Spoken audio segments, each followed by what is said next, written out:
자, 저희가 부산역에 왔고요. 부산역을 하루 만에 다 돌아보는 거는 좀 어려울 것 같고, 그 부산역 앞에 상업지에도 좀 소규모 건물들이 많이 밀집되어 있기 때문에 여기 위주로 일단은 리뷰를 좀 해드리고, 전체적으로 서울보다는 건폐율 용적률이 높다, 완화돼 있다, 이렇게 보시면 되고, 우리가 오늘 볼 일반 상업지역 같은 경우에는 건폐율 60은 동일한데 부산은 용적률이 1000%, 그래서 200%가 높고요. 중심 상업지는 80에 1300이네. 미쳤네. 그다음에 뭐 많이들 아시는 일반 주거지역 같은 경우에도 대략 20%에서 50%씩 높다고 보시면 됩니다, 서울보다. 아니, 공업지역도 보면 건폐율이 70이네. 그래서 용적률은 똑같은데 건폐율이 넓으니까 그런 부분도 좀 매력적인 것 같아요. 층수를 덜 올리고 다 찾아 먹을 수 있는 거죠. 그렇죠. 저희가 지금 보고 있는 여기는 텍사스 거리라고 명명이 붙어 있고요. 역사까지는 제가 공부를 못했습니다. 근데 상업지인데 전반적으로 건물이 들쑥날쑥해요. 그래서 개발이 안 된 거는 1, 2층짜리로 거의 돼 있고. 그러니까 딱 편차가 크네. 1, 2층짜리도 있고 10층짜리도 있고. 아까 만났던 건축주분처럼 그냥 신축을 하지 않고 저것도 용적률 다 안 쓴 거거든요. 저렇게 좀 운영하시다가 수익률 뽑아 먹다가 나중에 디벨로퍼한테 매각을 해도 되고 디벨롭을 해도 되겠죠. 그런 측면에서 괜찮은 것 같아요. 일단 그냥 상업지라는 그 자체의 메리트가 좀 있는 것 같아요. 부산역에서 도보로 300m가 채 안 되거든요. 그러니까 입지도 굉장히 좋다고 볼 수 있죠. 어쨌든 그래서 저분은 이제 부산역 인근의 숙박에 대한 그런 수요가 있는 걸 확인을 하셨고, 기존에 있는 게스트하우스를 매입을 해서 좀 더 이렇게 좀 깔끔하게 해가지고 수익률을 올린, 좀 잘하신 것 같아요. 자, 여기 오자마자 첫 번째 사례가 있어요. 여기 코너에 진짜 꼬마 빌딩 하나 보이시나요? 얄쌍한 거? 자, 건너편 뒤에 있는 그 건물은요, 대지가 20평이야 20평밖에 안 되는데 상업지입니다, 여러분. 입지도 괜찮아요. 그래서 이거를 어떻게 개발할 거냐, 용적률을 다 쓰려고 하면 굉장히 이게 좀 머리가 아프죠. 근데 이분은 상업지에 대한 메리트를 그냥 다 없애버리고 올 근생으로 1층에서 4층까지 그 연면적 40평으로 끊어냈습니다. 그래서 1988년부터 아버지가 갖고 계시던 땅을 그냥 아들이 증여받은 거예요. 증여받아서 2020년에 신축을 하셨고 21년에 준공을 했습니다. 그 당시 예상 공사비를 평당 600 잡으면 공사비는 한 2억 5천 정도 봤어요. 부대비용 한 5천만 원 하면 한 3억 정도 들지 않았을까 이렇게 예상을 합니다. 대출은 없어요. 그래서 3, 4억 정도 들여서 주차 빵대로 해가지고 올 근생으로 세팅을 해서 통임대, 통카페로 운영을 하고 계십니다. 만약에 이게 땅을 원래 받은 게 아니고 내가 매입을 했어야 됐다, 평당 4천이라고 생각하고 20평이니까 8억이에요. 그죠? 8억에 공사비 해가지고 그래도 원가는 10억 초반이면 끊을 수 있다. 10억 초반이면 대출을 일으키면 근생이기 때문에 에쿼티 3, 4억이면 떡을 칩니다.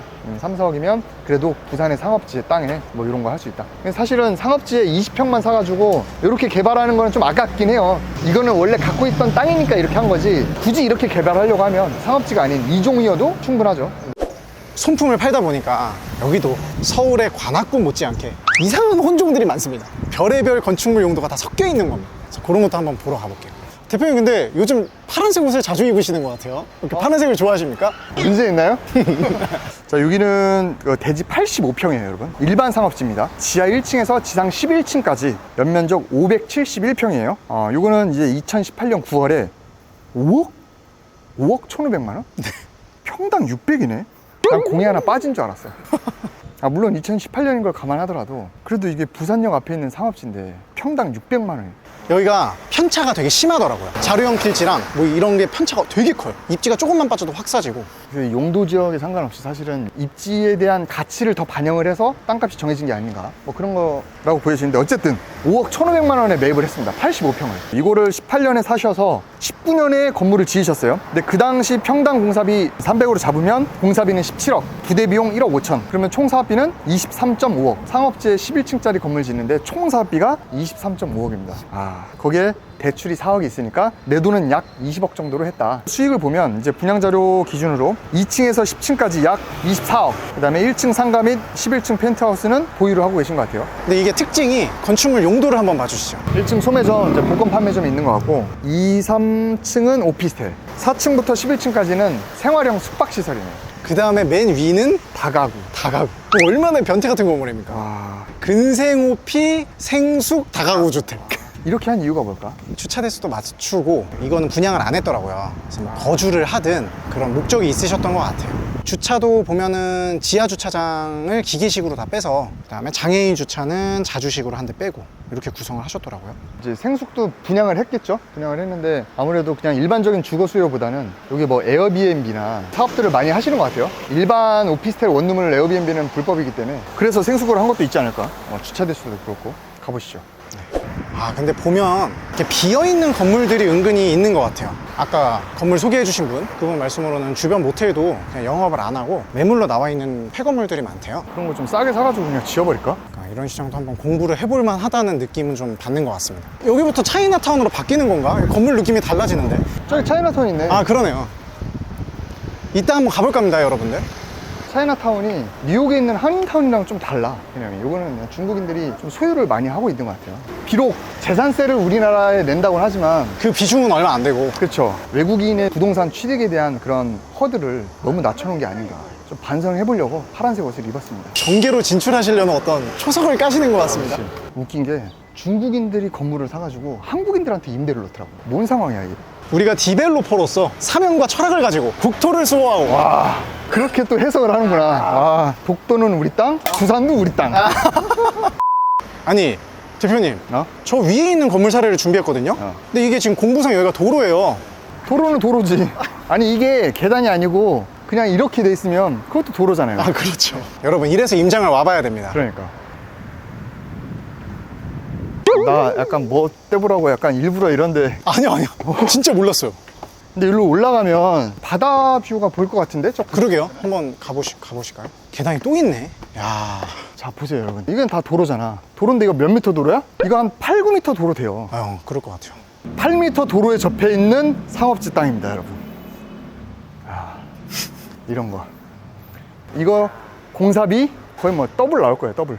아니 근데 주차 이런 것도 문제 될 것 같은데요. 그러니까. 왜냐면 차량 진입이 애초에 안 되는 필지라서. 일단 저희가 준비한 사례는 이거예요. 이건데 일단 이것도 계단 옆에 지었네. 이거 아마 지하일 것 같고요. 지하 1층. 여기가 이제 1층이 되겠죠? 뭐가 있나요? 카페네. 여러분 그 황금돼지 카페에도 좀 올라오면 근데 신기한 게 진짜 올라오면 주차가 있어? 근데 저기 또 계단이야. 이 차들은 어떻게 왔지? 내리막도 계단, 오르막도 계단. 저 뒷필지 사이에 길이 있을 것 같기는 한데 한번 이따 가보시죠. 주차장인데 약간 뭔가 테라스 뷰가 나오는. 그러니까 뒤에 있는 건물 대지가 36평이네요. 상업지고 지하 1층부터 지상 5층까지 연면적 102평이에요. 이건 2015년에 1억 4천에 매입하셨네요. 평당 390만 원. 이 돈으로 강남 가면 한 평 삽니다. 그죠? 그렇게 했고 2016년에 신축을 하셨어요. 예상 공사비는 뭐 평당 250을 잡았는데 연면적 102평이면 2억 5천. 그 다음에 예상 부대 비용은 한 5천만 원. 그러면 총 사업비는 4억 5천. 근데 솔직히 직접 와보니까 공사비가 좀 더 들었을 것 같아요. 좀 더 많이 들었을 것 같습니다. 그래서 4억 5천이 아니고 그래도 한 6억 정도 보겠습니다. 거기에 대출이 2억 8천 있으니까 한 내 돈 한 3억 정도로 했다. 이거를 2022년 12월에 7억 7천 5백만 원에 매각을 하셨어요. 세전 약 2억 정도 수익을 본 걸로 예상할 수 있고. 혹시 이거 건축물 용도는 어떻게 되나요? 아까 지하 1층 카페였는데 지하 1층, 1층, 2층은 근생 사무실로 되어 있고 3, 4, 5층이 그냥 단독주택입니다 여러분. 3개층짜리 한 가구 이렇게 되어 있는데 그러면 근생 주차 대수랑 단독주택 근생 그 주차 대수랑 해서 두 대로. 두 대로 이렇게 끊으신 것 같아요. 영리하게 하셨다. 이걸 사신 분도 뭔가 실사용하면서 사업하시는 걸 수도 있겠다는 생각이 좀 들긴 하는데. 그러네요. 근데 일단 언덕 위에 와봤는데 그다지 뷰는 안 나오네요. 생각을 해보니까 앞쪽도 이제 상업지여가지고. 그러네. 아니 근데 서울이랑 상업비 편차가 너무 크다 보니까 약간 적응이 안 돼요. 약간 감이 안 온다. 일단 공이 하나씩 빠져 있어요. 그 다음에 이것도 어쨌든 분양가나 임대 시세해서 수익률까지 판단해보면 좋긴 한데 그러려면 저희가 좀 더 임장을 좀 디테일하게 다녀야 되거든요. 간단히 요렇게 짓는구나 요 정도만 보는 걸로 하시죠. 여기서 바다 보이네요. 살짝. 보이긴 하네. 근데 이 아래부터가 또 차이나타운 입구가 또 있네. 근데 좀 동네 분위기가 솔직히 따뜻하다는 느낌은 없는 것 같아요. 지금 저 입구부터 여기까지. 너가 따뜻하다고 했던 거는 신사동밖에 없었어. 아니 너가 따뜻하다고 한 게 신사동 말고 또 어디가 있어? 대장동? 신사동밖에 없는 게 많네. 여기는 이제 차이나타운이죠. 여기 보시면 여기 동사무소가 있어요. 동사무소도 이렇게 차이나타운 건물처럼 돼 있어요. 그러네. 아마 여기 들어가면 중국말을 잘하는 공무원이 있을 걸로 예상이 되는데 실제로 중국인들이 엄청 많이 거주를 하니까 이것도 컨셉을 이렇게 했을 거잖아요. 신기하네. 물론 타국에 이런 타운이 있는 게 뭐 좋은 것도 있어요. 우리도 이제 외국 가면 한인타운 가면 뭐 김치도 사 먹고 해야 되니까 조금 이제 걱정되는 부분도 있어요. 개인적으로는. 근데 사실 앞으로는 우리나라 인구만으로는 이게 내수 경제가 지탱이 안 되니까 아무래도 이런 게 많아지긴 할 거예요. 어쩔 수 없이. 근데 그게 중국은 아니었으면 좋겠어요.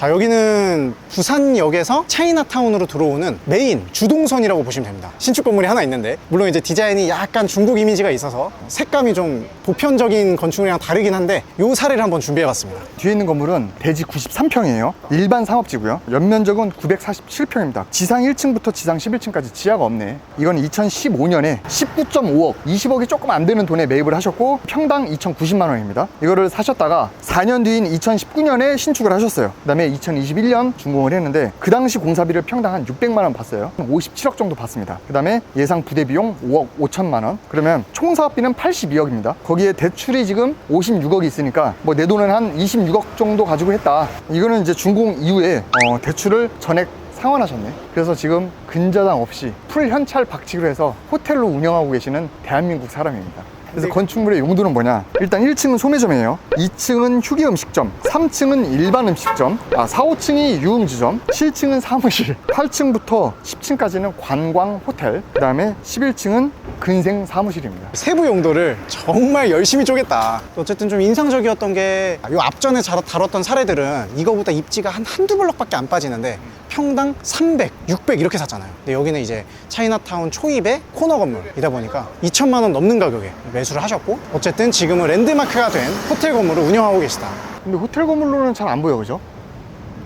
아마 불법적인 요소는 없을 것 같은데 좀 유흥 건물이다. 네. 건물 안에서 먹고 마시고 자고 놀고 원큐에 끝나는.